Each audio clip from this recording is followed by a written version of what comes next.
Oh my goodness, that was a marathon. So many melons. So many melons. Today we're going to be taking on this multi-page theme from JashiiCorrin's, also known as my good friend Jess. This spread involves all the things that scare me the most, and things that I personally am not great with. I am terrified to cut paper in a bullet journal, but we're gonna have to do that multiple times today. I'm also not great with color, and a lot of my bullet journal spreads tend to be kind of very basic, I'll call them. But today we're gonna be taking on a lot of different colors that I don't usually use.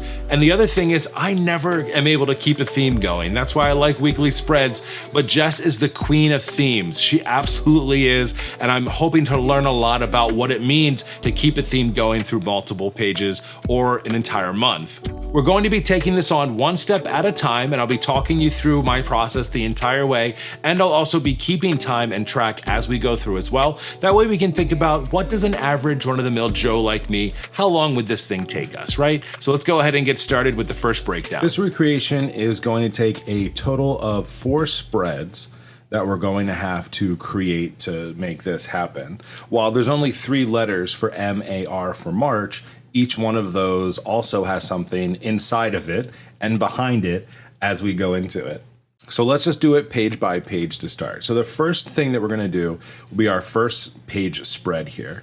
And a page spread is just going to be one full open page. Now over here on the right-hand side, we're going to have each one of the letters. So as we go through, we'll kind of mark them like so. So this will be for the M that we go on that first page. This page consists of 2 different spreads here. One of them is going to be just a bunch of melons, just to kind of show what this theme is going to be with some cool patterns on it. But the left-hand side of the page is going to be broken up in half vertically. The left-hand side and the right-hand side are going to be just a running list of just to-dos. The next page spread is going to have the M, which will be over on the left-hand side. Now it'll be the back part of the M over here. And then the next one is going to be the A. Now this page is a little bit different because at this point now we've cut this part of the page out, and we'll also be cutting this part of the page out. So this is actually quite slim inside of our A5 size notebook. Hers was a B5, so there was a lot more space, but we're still gonna fit everything inside of here. This is going to be a calendar for March. And so what we'll do, similar to her spread here, is we'll start out with Sunday, Monday, Tuesday, and then what we'll do is actually have Wednesday, Thursday, Friday, Saturday on this top. Because March starts on the 1st, we have some of this extra space over here, which we'll use to put in some extra patterns and things like that. But we'll start our grid here and then follow all the way down for a total of 5 weeks. When we flip to our third spread, this one will have the A over here on this side, and this will be the last letter that we have to cut, which will be the R. I can't wait to cut this paper and be done with it. I'm so nervous. Now this page is just going to be a really large mood tracker. You could use this for whatever you want. You could do more to-do list or other pieces, but this will just be an example of how you could use pages like this instead of a large multi-page spread. For this, we're just gonna cover our entire pages left and right with watermelons, and we'll be dating each one of these and also providing a key, and we'll be filling each of those with a watermelon seed to indicate how we're feeling. Are we sad? Maybe we have extra anxiety that day. Maybe we're feeling okay. Or we get 4, and that means we had a pretty awesome, happy day. And then the fourth and last spread that we're going to have on here, we'll have the R over now on the left-hand side. We'll have the page split. And something that we didn't talk about yet is that we have this background over here that is going to have a pattern. Now, I'm not quite sure what Jess used for hers. The closest thing that I could find was actually some washi tape. So we're going to use that for this section here to block it off. Over on the left-hand side, we're going to have ourselves an action list. And then the left-hand side, this is going to be just a huge habit tracker. Okay, now let's talk colors. So in Jess's overall look, we have a few different colors that we're going to need, and I'm going to be using those in 2 different versions today. For anything small that I need to create, I'm going to be using this Clickart pens. These are really cool retractable marker pens from Zebra. And we're going to need a few colors. We're going to need a dark pink, a light pink, a dark green, and a light green. Then for anything that's really large, especially things that cover a lot of space that I don't want to have to fill in with a little marker, I have these brand new Faber-Castell dual markers. These are Pitt Artist pens. They're amazing because they actually come in 2 different sizes. I can get something really small with this piece, or I have a big brush pen on the other side that I can use to get larger spaces, which we're definitely going to need. So in the same vein, we're going to need similar colors to this. Now I don't have all the same exact colors. What I have is pink, red, but I do have a dark green and a light green. We'll also be using the black as well in some cases, but with the blunt end here. Now for some of the dots, instead of drawing each one individually, I do have one of these cool dot pens.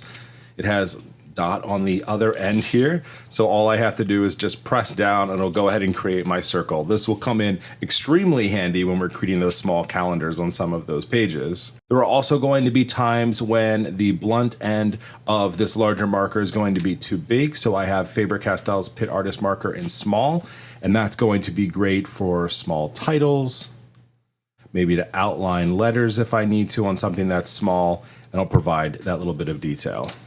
There's also going to be areas where I'm going to have to add a title and I need a fine point. So what I'm going to be doing is using the Uniball Signo DX. This is a 0.38 millimeter, and this will let me write in any type of titles or habits or anything else that we're going to need in certain spots. Taking a look at how Jashii does this, she's using these 4 colors throughout this entire collection to essentially create this watermelon look. The watermelon shape is pretty easy, just like a big pizza pie essentially, with a rounded edge here at the bottom. And here's how her color combinations go.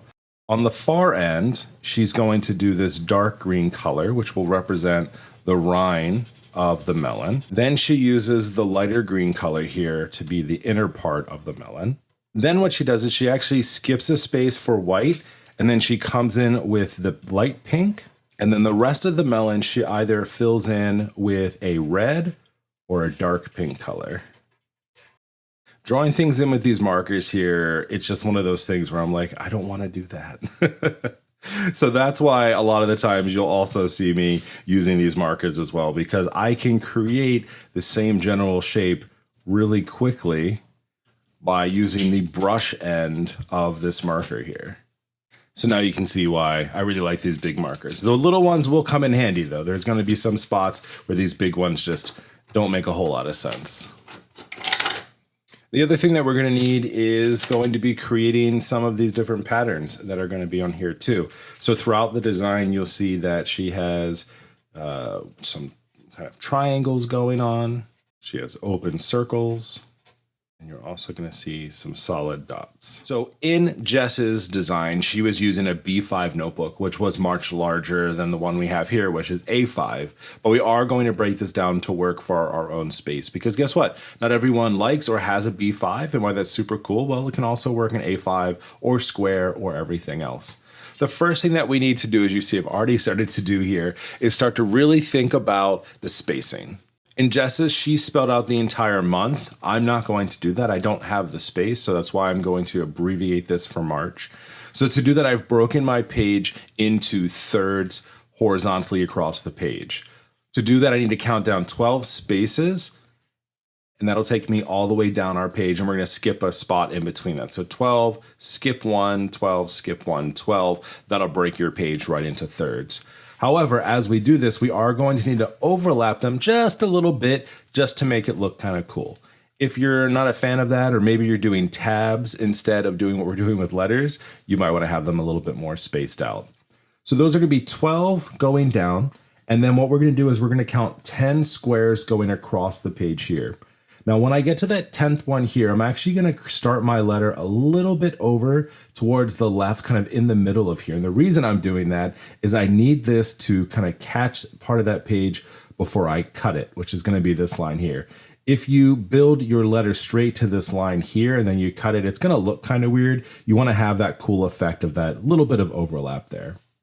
So for the M, the way we're going to do this is we're going to go ahead and count 3 spaces over and just kind of start to lay out some of our lines here. I'm going to do the same exact thing from the right-hand side. So I've counted over 3 and made some marks. And then the center of it is actually going to be right here. So I'm going to create this M. And what I want to do, my overall font that I'm doing for this is actually going to be like kind of just like curved edges. So they're not going to be hard edges. So I'll just have to come over here a little bit. And then I'm going to dip down for the M. And back up. I'm going to want to start with a pencil because anytime you're sketching out letters or anything else like that, you want to make sure you have the space to make mistakes. If you go straight in with your pen or start cutting or anything crazy like that, it's not going to turn out too well. We also want to have these to be a little bit thicker letters because they are going to be filled in with that melon pattern, I guess I'm going to say. So the same color pattern that we just did and just kind of showed there, it's going to follow through. So as you can see, this is why as I'm drawing that out, I'm like, oh, I made a mistake here. So I'm going to go ahead and just kind of trace over that a little bit. And then I can grab my eraser and just fix up my lines. And these don't have to be perfect because, again, these are hand-drawn. They're going to be melons. Melons aren't perfect, right? We're going to go from there. All right, so as we have this letter here, we're looking pretty good. We'll go over it after we cut it out. And then what I'm going to do is I'm going to actually just cut straight down this line. And then that's going to open up our next page. That's going to open up into the A. So the A I've already drawn out. I went through the same exact thing. I went ahead and counted open my spaces so it's all the same size, the same width. I came over with my A just a little bit on this left-hand side. And then this is where we're going to cut all the way up. It makes me nervous just to say those words. That's going to go all the way over here to the page. We've drawn out that. And then our last page here is going to have the R. The R looks a little bit weird, but it's a weird shape, you know? It's like, it doesn't need to be that big. But it is. It's okay. I actually think I'm going to make this a little bit shorter. Maybe that's why it looks so off. So we're going to go ahead and take our scissors here. You could also use a blade if you want to. Remember, we're not cutting to the left of the shape. We're only cutting everything over towards the right-hand side. This is where it's going to connect. Oh, goodness, this makes me nervous to do. Make sure we only have one page. And let's go ahead and cut out all of our letters.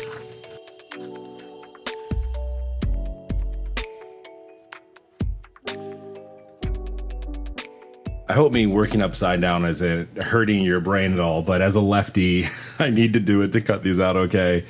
There we go. I cut out my first letter. That wasn't as crazy as I thought it was going to be. I'm still nervous about it. I feel like as I'm using these, that I'm going to just like cut a page or like rip a letter off.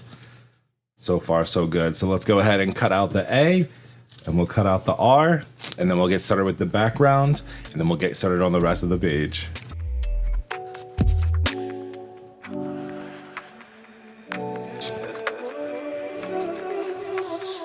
Oh my goodness, I did it. I actually cut out letters and cut out paper in this bullet journal. And I don't feel like I messed up that badly. So everything is looking pretty good. So the next thing that we're going to do is actually color in each one of these letters using the color pattern that we had over here. These letters are quite large. You saw how things worked out with just filling out a small little watermelon like this. So we'll go ahead and use the Faber-Castell dual Pitt artist markers to create these real quick. We're going to follow each one of these patterns again. We're going to put the dark green down first for the rind. We're going to have the lighter green in for inside of the melon. We'll leave some white space here, pink, red, and then we'll fill in with some of those seeds.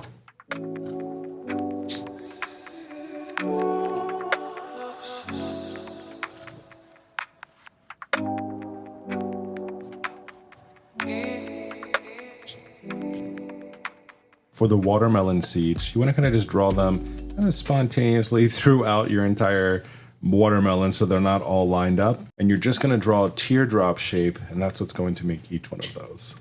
One small detail that we're also going to pay attention to is that on the back side of all of these pages, you're going to see the letter that's behind it. So what we're going to do is we're not going to do the watermelon all over again. We're just going to take the red marker here. We're just going to take this color here and just completely fill it in on the back.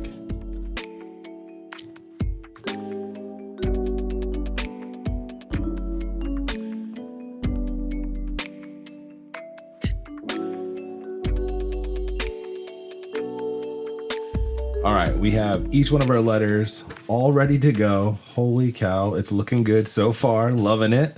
At a time check right now, we're about 25 minutes in. Maybe I'm working a little bit slow, or maybe this is just how long it takes to cut out these pages and color these letters. But let's keep on going. The next thing that we need to do is we're going to create this pattern similar to what Jashii has on hers, which just fits behind these letters here. Now, I did not have the exact same pattern. I'm not even quite sure what that was, maybe big old washi tape, but I did have this color washi tape. I don't know if that fully works on here, but it's going to work out for us just fine. So I'm going to go ahead and fill this out. It's going to go all the way to the edge here, just past where that R and everything is.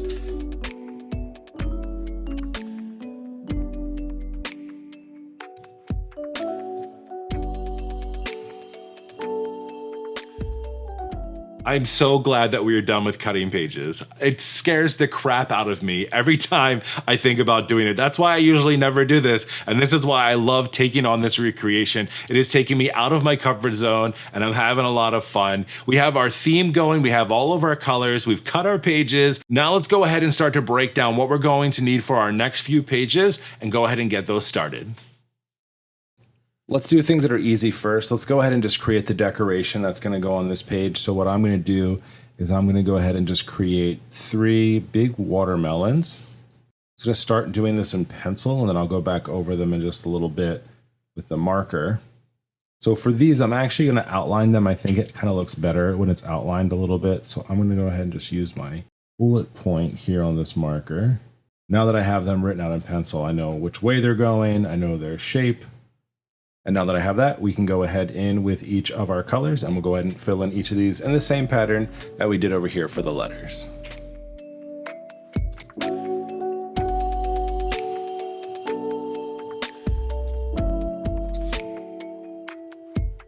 Now that we have all the big spaces filled in, now we're going to use these Clickart markers and we're going to create some of those cool party patterns that we created before. So the way we're going to do that is let's go ahead and just pick out 3 colors. Let's go ahead with the light pink. We're going to use the dark green and the light green here. We'll put this one off to the side. So what we're going to do is just use the same shape with the same color. So I'm going to go ahead and create these small little triangles all around this page, facing different directions. You want to make sure you have quite a few because we really want to fill up this whole page and make it look like a fun party.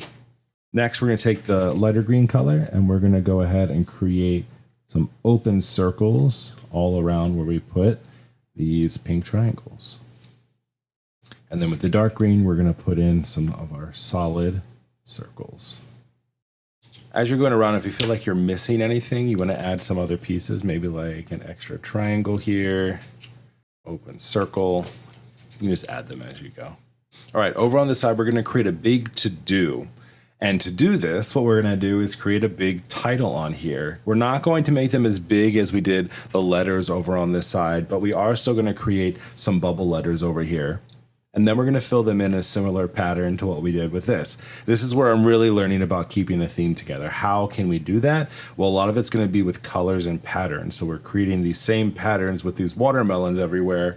We're also going to continue that with our letters and our headers and some of our spaces as well.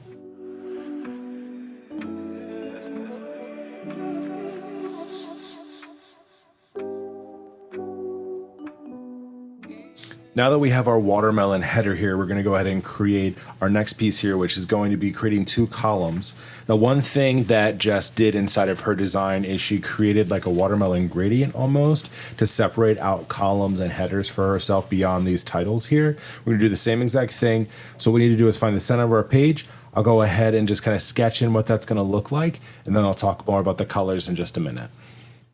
This is much smaller spacing. I don't want to fully trust myself with those Faber-Castell big thick markers. Even the bullet edge is kind of big. So I'm going to go ahead and use the zebra click art to create the same exact thing. So I'll go ahead and do this just to show you what that's going to look like. So we'll create the dark square here. Right next to that, we'll create the light square. We're going to skip the one space for the white. Then we're going to go ahead and put in our light pink. And in this set of Clickart pens, this is going to be our dark red that we have. This could be a darker pink. And this is going to be our first header.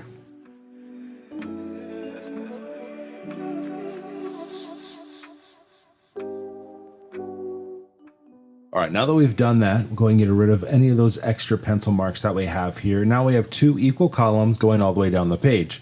So now we need titles for these, and we also need dots. So as I mentioned, I have my great dot marker here. This is going to be in the color fawn, so it still matches inside of these green colors that are going on.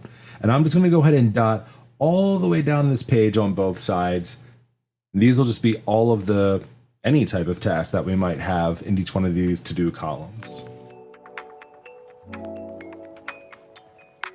Now that we have all of those, now we just need headers. For myself personally, I'm going to go ahead and break these to-dos up into two parts. One over here I'm going to have for home. These will be any type of home tasks that I need to take care of. And then I'm going to break this one up into work. So because I'm going to keep both a work and a home bullet journal together, we'll separate those out. Just doing a time check, we're a little over 40 minutes at this point, which is kind of insane. I would never usually take this much time, but guess what? Really cool looking spreads sometimes take time, especially with all the coloring and detail.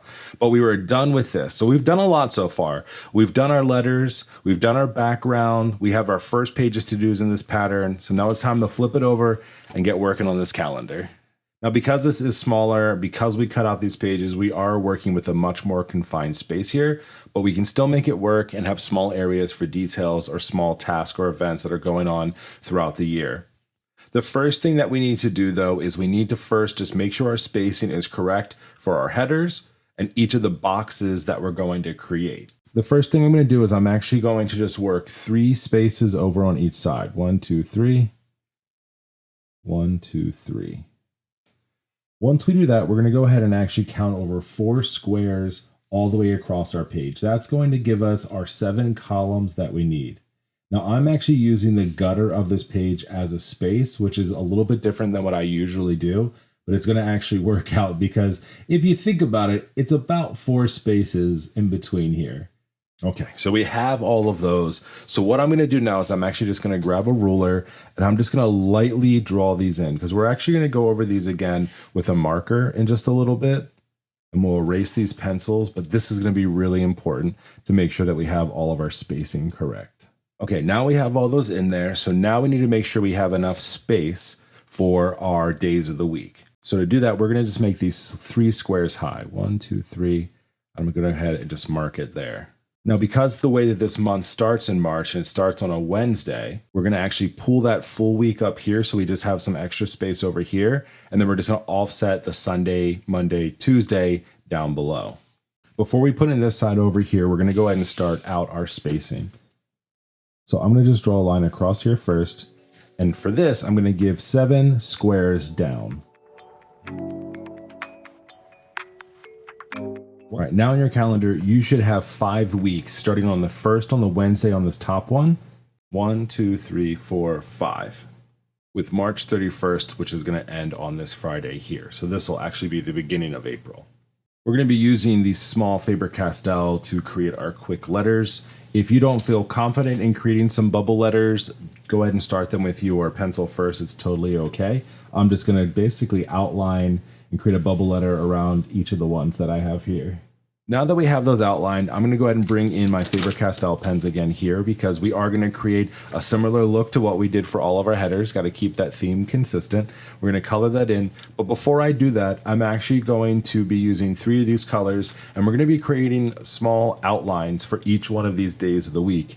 Now, even though I built these to be 7 tall, we're actually going to stop it at 6 because I want to create a little bit of a gap between each one of these. Also, to have some fun, we're going to bring back out our dot pen here, or you could use any type of circle. And in the top left corner of each of the days of the week, I'm going to go ahead and put in a dot. And this is where we're going to put the number date for each day. And then our last date here for 31. Just make sure you remember that. We're not going to go into this date. Actually, what I should have did before was just erase this. I'm going to erase it now though, so that I'm not mistaken and accidentally fill it in. You know, when you're in that mode and you're just kind of going.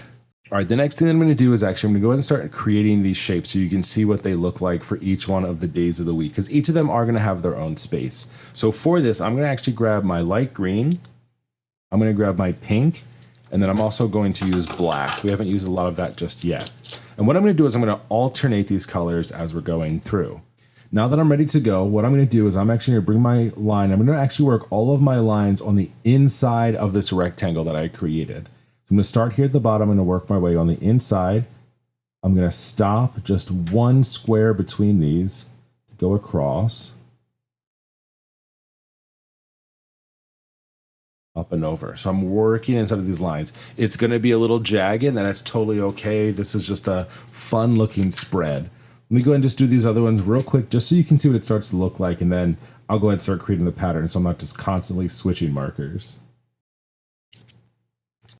So this is the pattern that we're going to create. So by not going outside of or on top of the line, we'll create a little bit of white space in between each of these across.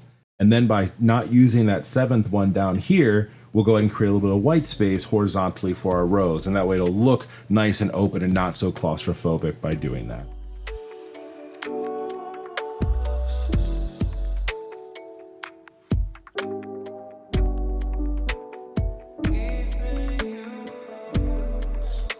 It's a lot, no doubt about it, but it's still looking awesome. So now that we have all these patterns in here, next thing I'm gonna do is take my 4 colors and I'm gonna do a few things. First, I'm gonna go ahead and fill in all of these days of the week, the letter dates, following the same pattern that we've done for the other headers. And then I'm gonna go ahead and add some of this party pattern around in these open spaces that we have around our calendar.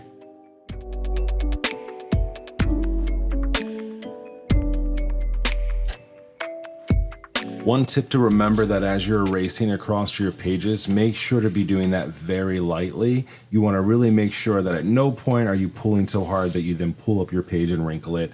It's a terrible feeling, especially with these short pages on the edges. You want to make sure you're just hitting them lightly. You can always come in and clean them up more and more as you go through.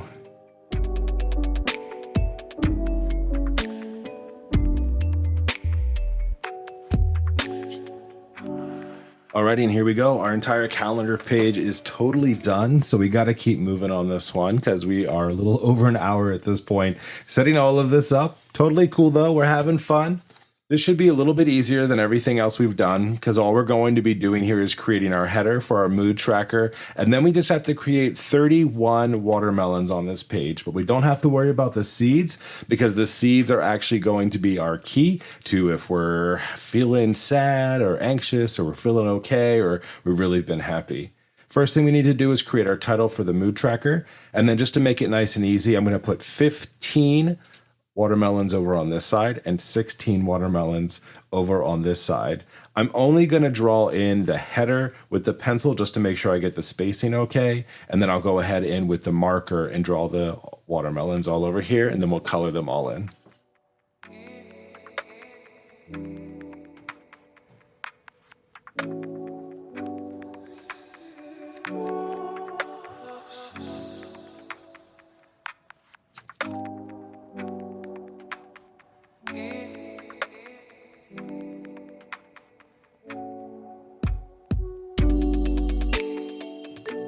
Oh my goodness, that was a marathon.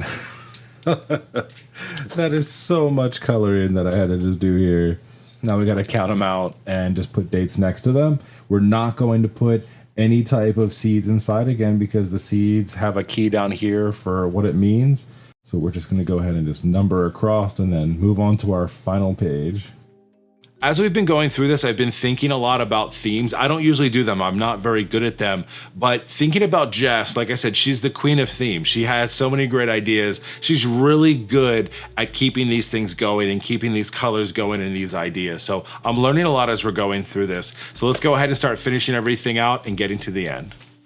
Time check. We are officially over an hour at this point. I would honestly say we are closer to an hour and a half.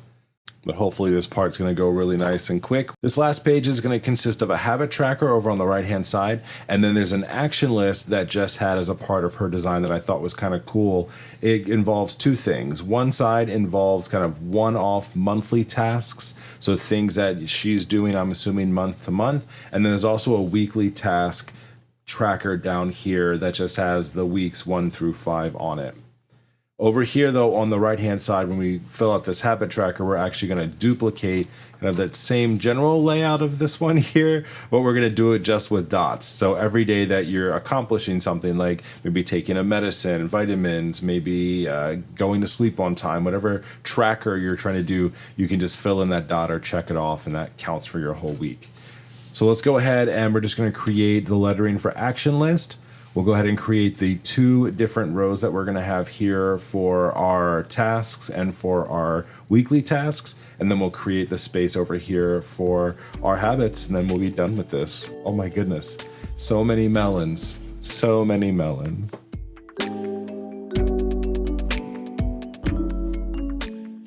Now that we have our titles in, we'll go ahead and create these lists. So over on the left-hand side, let's just start here. It's easy. I'm actually just going to create this little divider here that's going to go all the way across the page. While we have the markers out, we'll create the 7-day kind of little mini calendars on here for the monthly habits that we're going to be tracking as well. So we'll do both of those simultaneously.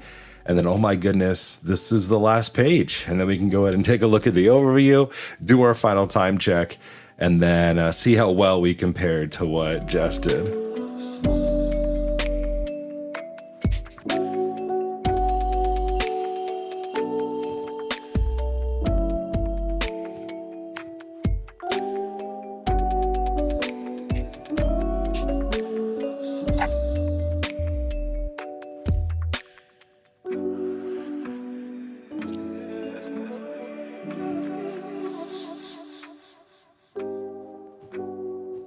All right, we are finally all done. So we have our action list, our weekly task, our habits are all set up here, and we are totally done. So just to do a recap of everything, oh my goodness, so many watermelons.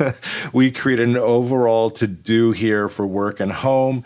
We created our 3 separate tabs using letters over here, making them all look like watermelons and having some fun with some decoration and patterns that we carried throughout. The next page here is going to be a full calendar for the entire month of March, as you can see here. So you have small spaces inside of here that you can use to put small dates or reminders. And again, filling that with this ongoing theme and pattern. Our next page is going to be a big, huge mood tracker. Over here, we're going to be using the seeds as the way to count whatever it is we're doing. So if it's a sad day, wasn't so great, it's going to get 1 seed. A little bit anxious that day, but it still wasn't super awesome, 2. We had an okay day, 3. And if we're super happy, you're going to get 4 seeds inside of each one of these trackers. And then the very last page we created on the back side of this R here is going to be an action list for our monthly task and our weekly task. And then I've got habits over here we'll check off. Did I take my vitamins that day? Check, yes. Did I not spend any extra money that day?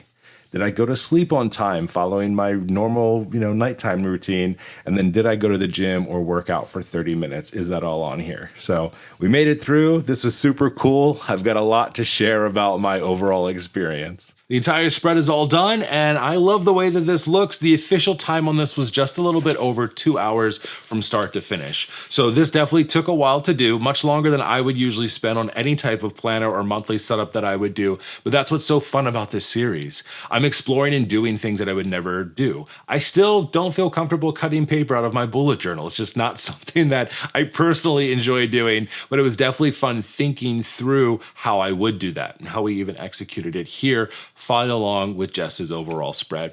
I'll tell you, the one thing that I really took away from this series, and I always like finding small things that I can take for myself for use in my own bullet journal, is that Jess truly is the queen of theme. She does such a great job of keeping this consistent and finding cool and interesting ways to keep a theme going. My favorite part of this, I think, is like creating those big letters. Even I don't like cutting the pages, but creating those big letters and using those colors to create the melons inside of those shapes. And then my favorite part is that she then took something like that and minimalized it, but still made it effective in those horizontal dividers that she created, using those same colors in those squares to create that. I just thought that was genius. And I love the way that she did that. And I loved kind of learning that as I was going through with this process as well. So if you don't know Jess, make sure you check her out online. I'll put all the links to her socials down in the descriptions below. She's huge here on YouTube. If you haven't stumbled across her already, where have you been? JashiiCorrin's is her channel, so make sure to check that out, as well as Instagram and some other spots that she is too. Again, all down below. I'm looking for the next recreation artist to be a part of this series. If you have a favorite artist that you would love to see be a part of this, you want to see me take on and recreate their aesthetic and their look, drop a comment down below. I'd love to hear from you on what you think. I have a few artists in mind, some that I've saved, none that I've reached out to just yet. As I said earlier, I always get permission before I include people inside of this video, but I'd love to hear who you think would be great for the next episode of this series. So excited for it. As always, thanks for joining me today, and I can't wait to talk to you next time. Happy planning.